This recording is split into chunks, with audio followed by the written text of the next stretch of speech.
আজ দেখো তোমাদেরকে আমি পুঁটি মাছের ঝাল তৈরি করে দেখাবো। এর আগে একদিন দেখিয়েছিলাম, সেটা আমি আলু ছাড়া রান্না করেছিলাম।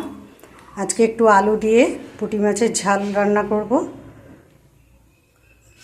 তাই 10টা আমি ছোট ছোট মানে মিডিয়াম সাইজের পুঁটি মাছ নিয়েছি। তেলে ছেড়ে দিচ্ছি।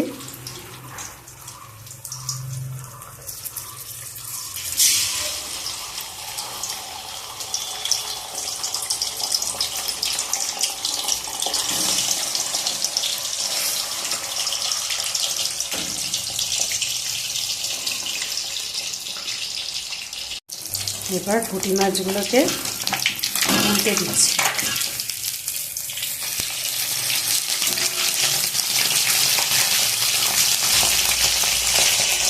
উল্টে দিলাম। আমার পুঁটি মাছ ভাজতে ভীষণ ভয় করে, তো আমাদেরকে বলছি, কারণ পুঁটি মাছ আমরা খুব একটা খাইও না, আর এত নরম মাছ তো ভাজতে আমার ভীষণ ভয় লাগে, মানে মনে হয় উল্টোতে গেলে যদি ভেঙে যায়। তাই এই যে উল্টে দিয়েছি। আর তোমাদেরকে আমি যেটুকু জানি সেইটুকু তোমাদেরকে বলছি।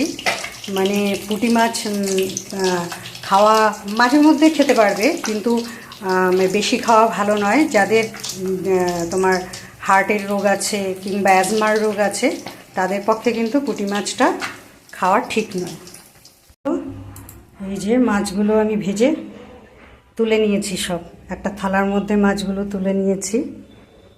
এবার এখন আমি আস্তে আস্তে কড়াইতে, তেল রয়ে গেছে, মাছ ভাজার অনেক তেল রয়ে গেছে, এই জন্য এর মধ্যে আলুগুলোকে ছেড়ে দিই।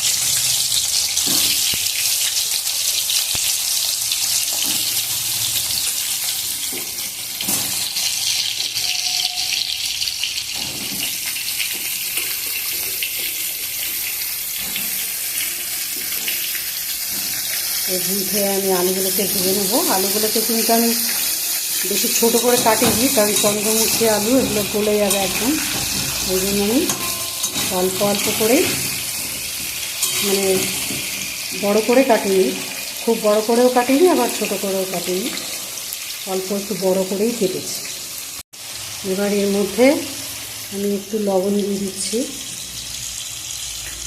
অল্প দিচ্ছি, কারণ তেলের মধ্যে মাছ ভাজার লবণটাও তো মিশে রয়েছে। আর একটু হলুদ গুঁড়ো দিয়ে দিচ্ছি।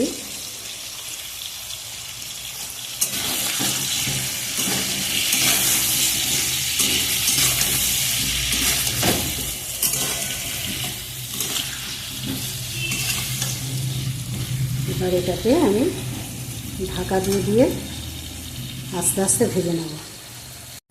এই দেখো, আমি জেকে গুঁড়ো জেকে কোম্পানির সর্ষে, কালো সর্ষে নিয়েছি। এটাকে বাটবো এখন। এই শিলনোড়াতে লঙ্কা নিয়েছি, কাঁচা লঙ্কা, আর মানে কাঁচা লঙ্কাই পুরোটা, এর মধ্যে লাল লঙ্কাও আছে, সবুজ লঙ্কাও আছে।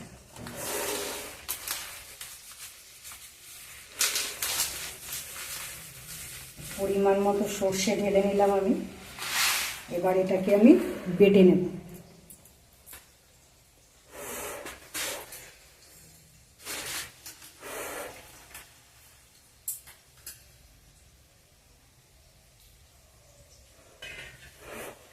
সর্ষেটা জলে ভিজিয়ে রাখলে আগে আরো ভালো হতো।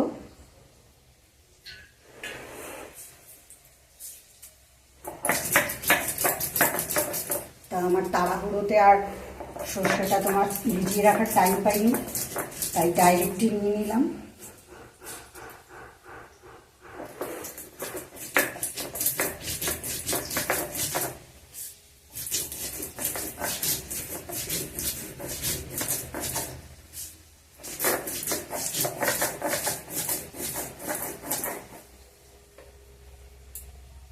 আলুটা ভাজা হয়ে গেছে, আর অনেকটা তেল রয়েছে, এই জন্য জল ঢল কিছুই মিক্স করতে হবে না মশলাতে। তাছাড়া মশলাটা তো একটু জল দিয়ে বাটাই হয়েছে।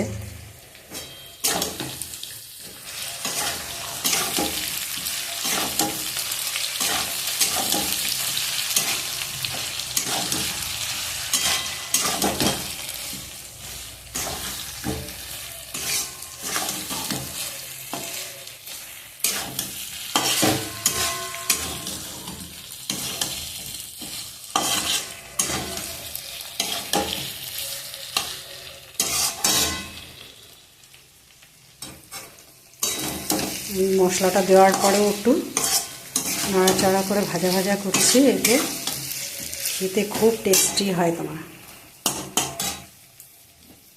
এবার ভাজা হয়ে গেছে, তেল ছাড়ছে দেখছো মশলাটা থেকে।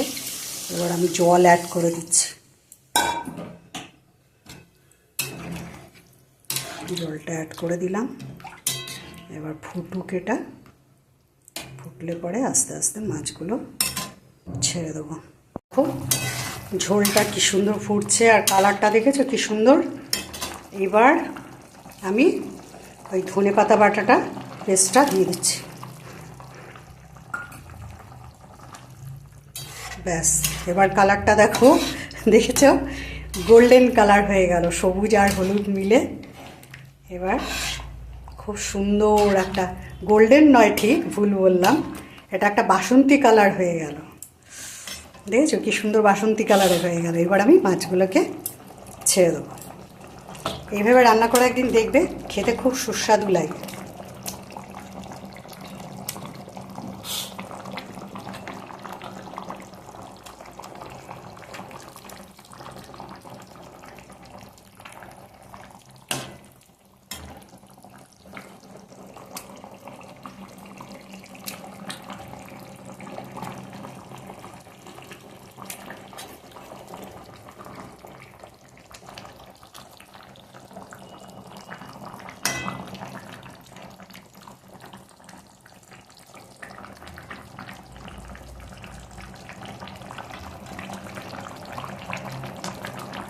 ব্যাস, এবার একটু স্ট্যান্ডিং টাইমে রেখে দেবো, ঝোলটাও তাহলে একটু টেনে যাবে, আর মাছের মধ্যে ঝোলের স্বাদটাও পাওয়া যাবে। সরিয়ে দিচ্ছি। এই দেখো আমার মাছ এবার সার্ভ করার মতন রেডি হয়ে গেছে।